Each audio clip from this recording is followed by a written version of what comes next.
No point would there ever be a conversation of a kid. I was 27 years old or whatever, I don't know, 28, 9 years old. I would never be even talking in that realm because I wasn't there yet. Like, nobody's talking about, hey, Chad Nicholls is working with athletes. He's, doing this, he's doing that. That part hasn't even started. It's a year down the road. So that is completely fabricated. 100% completely fabricated. In no way, shape, or form did that ever happen. Why would he say that? Well, I'm going to tell you why he said that. Because I never asked him. But now we fast forward. So in '97, I do start working with athletes. Okay.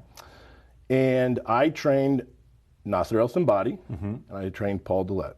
Both of them gone. Most people think that Nasser could have won the Olympia that year. Dorian ends up winning, but no matter what, it was the best that Nasser had ever looked that year.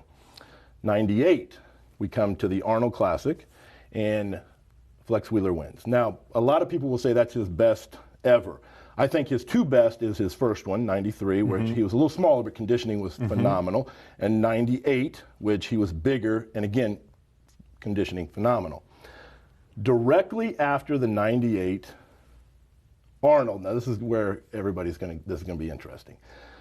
After the '98 Arnold, I get a phone call from Boyer Co. Now, if you're familiar with Boyer Co., Shawn Ray and Boyer Co., they had a workout program called Flex Workout together. So they were friends. He also dated a girl named Debbie Mugley, who was a professional bodybuilder.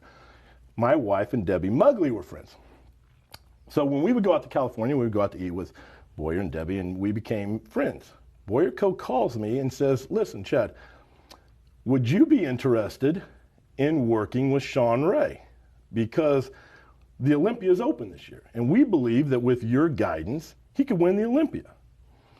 And so at this point, I'm kind of like, okay, because I'd already started hearing like little tidbits of stuff that was starting to come like after the Flex Wheeler win at the Arnold, right? That was all kind of being directed at Shawn, but rumors, right? Because at this point, we have no social media. Everything is just hearsay kind of stuff. And again, this can all be literally confirmed through Boyer Co. So Boyer calls me and asks me this, and I'm like, listen, honestly, there has to be three things that has to factor in for me to work with an athlete. One, I have to believe they're a hard worker. Two, I have to believe that they'll pay attention and do exactly what I say, that I'm not wasting my time with the athlete.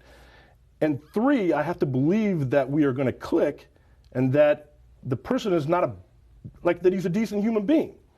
Shawn doesn't match any of the three criteria. I have zero interest in working with him. From that point, I became the devil for sure.